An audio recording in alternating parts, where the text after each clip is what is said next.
रवींद्र वस्त्रनिकेतन घेऊन आले लाडकी बहीण रक्षाबंधन सेल. महाराष्ट्र हादरवून टाकणाऱ्या भन्नाट ऑफर्स 4 ते 17 ऑगस्ट. 600 रुपयांची तक्षशिला पैठणी फक्त 216 रुपयात. क्रंची इन्स्टा ट्रेंड साडी फक्त 441 मध्ये. डोला सिल्क साडी फक्त 396 मध्ये. कल्याणी सिल्क साडी फक्त 693 मध्ये. विशाल साडी 749 मध्ये. लेडीज ट्रेंडिंग कॉर्ड सेट फक्त 296 रुपयात. 3 पीस ड्रेस फक्त 396 मध्ये. जेंट्स शर्ट एक घ्या एक मोफत. रवींद्र वस्त्रनिकेतन, सलगरे व शाखा. ताज्या बातम्यांसाठी महान करेला सबस्क्राइब करा आणि बेल आयकॉनला क्लिक करा. ब्लॅक पॅन्थरच्या आंदोलनामुळे एफआरपी मिळत आहे, सुभाष देसाई. ब्लॅक पॅन्थरच्या आंदोलनामुळे अथर्व कंपनी बिनव्याजी एफआरपी अदा करत आहे, असे ब्लॅक पॅन्थर अध्यक्ष सुभाष देसाई यांनी काल झालेल्या बचाव समिती बैठकीमध्ये सांगितलं. यावेळी माजी आमदार राजेश पाटील, ब्लॅक पॅन्थर अध्यक्ष सुभाष देसाई, जंगमहट्टी सरपंच विष्णू गावडे, मजरे कारवे सरपंच पांडुरंग बेनके, तानाजी गडकरी, उदयकुमार देशपांडे, शामराव मुरकुटे, MN तुपारे, शारदा शिक्षण समूहाचे सचिव JP पाटील यांच्यासह शेतकरी व बचाव समिती सदस्य उपस्थित होते. पाहुयात सुभाष देसाई पुढे काय म्हणतात ते. महानकरे न्यूजसाठी प्रकाश ऐनापुरे, चंदगड. काही दिवसापूर्वी दौलतची म्हणजे अथर्व कंपनीनं FRP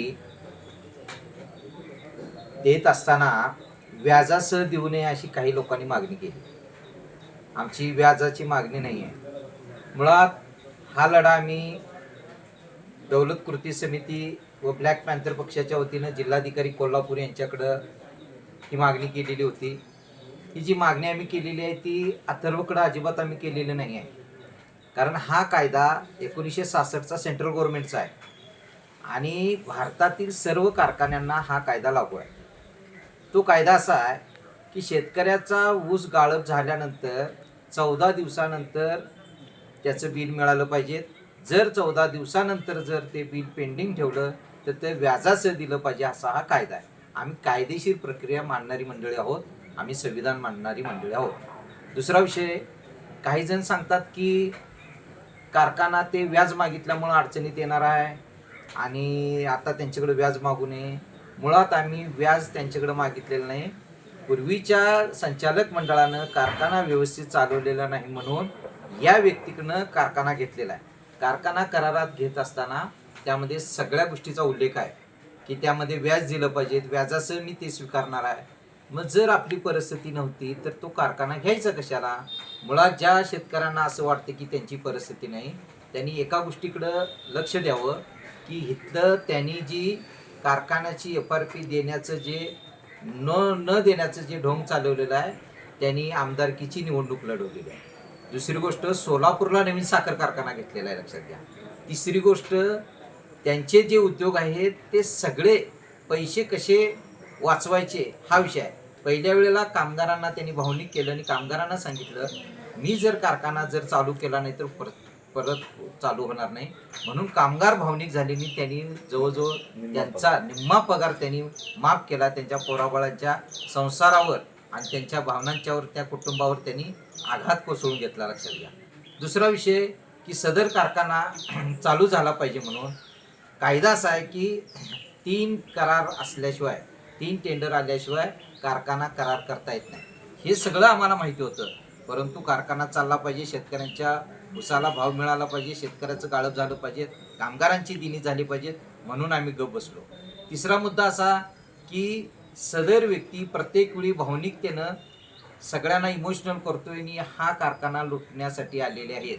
म्हणून आमची अशी म्हणणं आहे की सासूसाठी भांडणानी सासूच वाटणीला. म्हणजे दौलत संचालक मंडळ वाईट होतं आणि हे चांगलं काहीतरी करायला म्हटलं तर त्याच्यापेक्षा हेही वाईट आहे.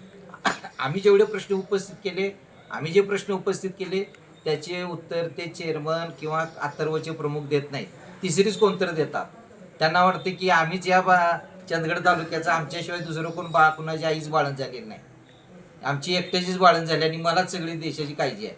माझं असं म्हणणं आहे, या चंदगड तालुक्यातील गांधीजींना भारताला स्वातंत्र्य मिळवून देणारे गांधीजी गेलेत, तरी देखील आता भारतात माणसं आहेत. अथर्वचे चेअरमन जर उद्या वारलेत, नैसर्गिकरित्या वारलेत किंवा हे जर काहीतरी कारखाना सोडला तर कोणच चालवणार नाही.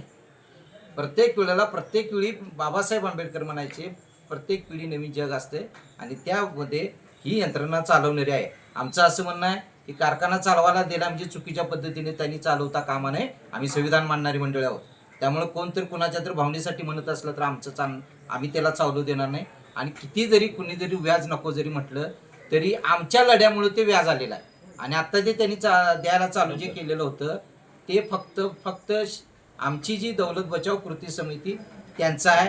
हे जर चुकीचं असेल तर ते खोराट्याने जाहीर करून सांगावं, हे पैसे माझे मी मनानं द्यायला. जे 6 वर्षापासून ते माणूस गप्पा होता, त्या इथं तहसीलदार कार्यालयामध्ये तिथं मिटिंग झाली. त्या मिटिंगमध्ये डोंगरे मॅडमनी सांगितलं, हा निकाल फक्त यांनी सांगितलेला आहे. 28 तारखेला तिनं ऑफिसमध्ये बोलून सांगितलं की तुम्हाला यांच्या मागणीप्रमाणे मी निकाल देतोय, तुम्हाला हे व्याज आणि FRP द्यावीच लागेल. हे माणूस लपवत आहे आणि ज्याच्यावर आरोप केल्यात तो बोलत नाही, तिसरेच बोलतात कोणतं. तर असं आमचं म्हणणं की ज्या खोराट्याच्या जीवावर आता जी मंडळी आहेत त्यांनी खरोखर आपला स्वतःचा बचाव करण्यासाठी आणि स्वतःची यंत्रणा चालवण्यासाठी त्यांनी असं काहीतरी करायला असं म्हणणं आहे. त्यांनी म्हटलं की इथं 1.5 लाख रुपये पगार आहे. तानाजी गडकरीला 1.5 लाख आहे, विष्णू गावडेला आहे, शेखर गावडेला आहे, सुभाष देसाईला आहे, NS पाटलाला आहे.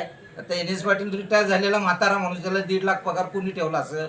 म्हणजे खोटं बोल पण रिटर्न बोल ही सिस्टीम बंद करावी. माझं म्हणणं आहे की कमी लोकांना जास्त वेळ फसवता येते, जास्त लोकांना जास्त वेळ फसवता येत नाही. आमची भूमिका एवढी आहे की जे कोणी भावनिक आमच्या तालुक्यातील शेतकरी मायाळू आहे त्यांचं असं म्हणणं की आम्हाला व्याज का नको, तो कारखाना चालावा म्हणून.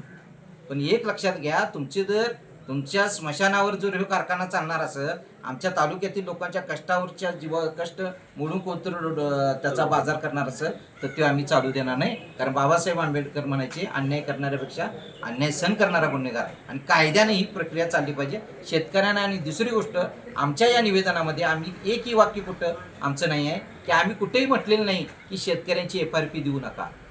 आम्ही असं म्हटलेलं आहे शेतकऱ्यांची FRP द्या प्लस ते व्याज द्या, लक्षात घ्या. आणि सगळ्यात या कायद्यामध्ये आता मला नेहमी एक गोष्ट आम्ही जे जनरल माणसं म्हणतात की जावई आला की मटण आणायला लागते, तसं कर्ज घेतले की व्याज द्यावं लागते, हे शिकवायला लागते का?